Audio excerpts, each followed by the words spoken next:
اگر تمہاری perfect girl friend کبھی تم سے ناراض نہ ہو، ہمیشہ فوراً رپلائی کرے اور تمہاری ہر بات یاد رکھے، تو ہو سکتا ہے وہ انسان نہ ہو، وہ ہو سکتی ہے اے آئی۔ آج کل دنیا بھر میں لاکھوں لوگ چیٹ بوٹ سے پیار کر بیٹھے ہیں۔ A I girlfriends and digital love, a $1 billion fantasy. ہے میں ہوں Jacob and welcome to my YouTube channel. آج ہم بات کرنے والے ہیں ایک ایسی ٹاپک کی جو کسی سائنس فکشن مووی سا لگتا ہے، لیکن ٹیکنالوجی کے اس ایرا میں یہ بالکل ریئل ہے۔ اے آئی گرل فرینڈز ایپس جیسے کہ ریپلیکا، اینیما اور اے آئی ویفز پر لاکھوں لوگ آج کل ڈیجیٹل اور ایموشنل رشتے بنا رہے ہیں ایک آرٹیفیشل انٹیلیجنس کے ساتھ۔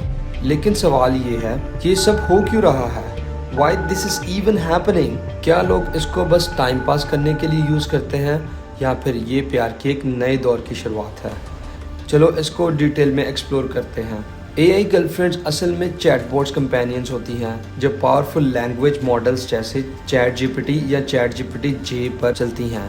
اور کریزی تھنگ تو یہ ہے کہ آپ ان کی اپیرنس، پرسنالٹی اور ایون کے موڈ تک کو کسٹمائز کر سکتے ہو۔ تم میسج کرتے ہو، وہ فلرٹ کرتی ہیں۔ تم اپنے دل کی بات کرتے ہو، وہ سنتی ہیں۔ تم اس کو رات کے 3 بجے مس کرتے ہو، وہ فوراً رپلائی کرتی ہے۔ کچھ اے آئی گرل فرینڈز تو اب وائس اور ویڈیو ایواتارز کے ساتھ بھی آتی ہیں، اور بہت سے یوزرز کا کہنا یہ ہے کہ یہ A I girlfriends real girlfriend سے زیادہ سمجھنے والی ہوتی ہیں۔ یہ صرف ٹیکنالوجی کا معاملہ نہیں، سائیکالوجی کا مسئلہ بھی ہے۔ آج کل انسان ایموشنل کنیکشنز کے لیے ترستے ہیں، لیکن آج کے سپیڈی اور لونلینس سے بھرے زمانے میں جہاں گوسٹنگ، ریجیکشن اور ٹاکسک ریلیشن شپس عام بات بن چکی ہے، وہاں اے آئی ایک سیف سپیس بن جاتا ہے۔ نہ کوئی ججمنٹ، نہ کوئی بریک اپ، نہ درد، بس ایک پیور ایموشنل سپورٹ جب چاہو مل جائے۔ 1 میں سے 3 جین زی کے لوگ کہہ رہے ہیں کہ وہ اپنی ورچوئل کمپینین سے زیادہ ایموشنل کنیکشن محسوس کرتے ہیں as compare to real people. اور یہ صرف اکیلے پن سے پریشان لوگ نہیں ہیں، کچھ یوزرز اپنے ریئل ہیومن پارٹنر کے ساتھ بھی ریلیشن شپس میں ہیں، لیکن پھر بھی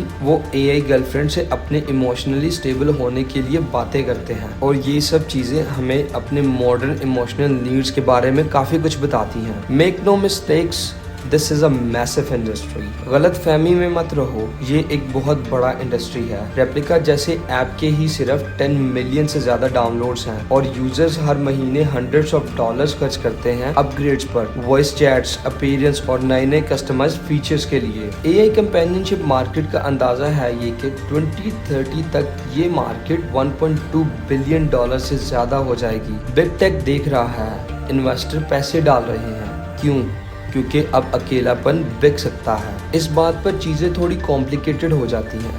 یہ A I relation ships algorithms پر بنے ہوتے ہیں، یہ تم سے وہی باتیں کرتے ہیں جو تم سننا چاہتے ہو۔ اور کچھ لوگوں نے تو یہ تک کہا ہے کہ ٹائم کے ساتھ ریئل ریلیشن شپس میں یوزرز کا انٹرسٹ ختم ہو جاتا ہے، کیونکہ انسان میسی، امپرفیکٹ اور کمپلیکس ہوتے ہیں۔ کچھ ایکسپرٹس کا کہنا ہے کہ یہ سوشل آئسولیشن اور ایموشنل ڈپینڈنسی کو اور بڑھا سکتے ہیں۔ ہم ایک ایسی سوسائٹی بنانے کا رسک لے رہے ہیں جو انٹیمیسی کی بجائے ایلیژنس کو پسند کرے۔ اور پھر ہے ڈیٹا پرائیویسی، تمہاری کنورسیشنز، ایموشنز اور حتیٰ کہ فینٹیسیز جو سرورز پر ہمیشہ کے لیے اسٹور ہو جاتی ہیں۔ And now the question is, are we guys even ready for this؟ کیا ہم اس کے لیے تیار بھی ہیں؟ ریئلٹی یہ ہے کہ ٹیکنالوجی انسانی کنیکشنز کے رولز کو دوبارہ لکھ رہی ہے۔ اے آئی شاید ریئل لو کو ریپلیس نہ کر سکے، لیکن یہ لوگوں کی ایکسپیکٹیشنز کو ضرور بدل رہا ہے۔ جب بات ریلیشن شپس کی ہوتی ہے، شاید یہ انسانوں کو اس طرح سے ریپلیس نہ کر پائے، کیونکہ کچھ لوگ آج بھی ٹرو لو پر یقین کرتے ہیں۔ شاید آج کی سوسائٹی کو یہ سیکھنا ہے کہ ہم بہتر انسان کیسے بن سکتے ہیں، ایمپتھی، پریزنس اور ایموشنل انٹیلیجنس کے ساتھ۔ تو کیا تم کبھی اے آئی سے ڈیٹ کرو گے؟ مجھے کمنٹس میں ضرور بتانا۔ And now it's time to end this video. If you like this video, don't forget to hit the thumbs up button, do subscribe Brainy Jacob, and stay tuned for the curiosity. Meet you in the next video. Goodbye.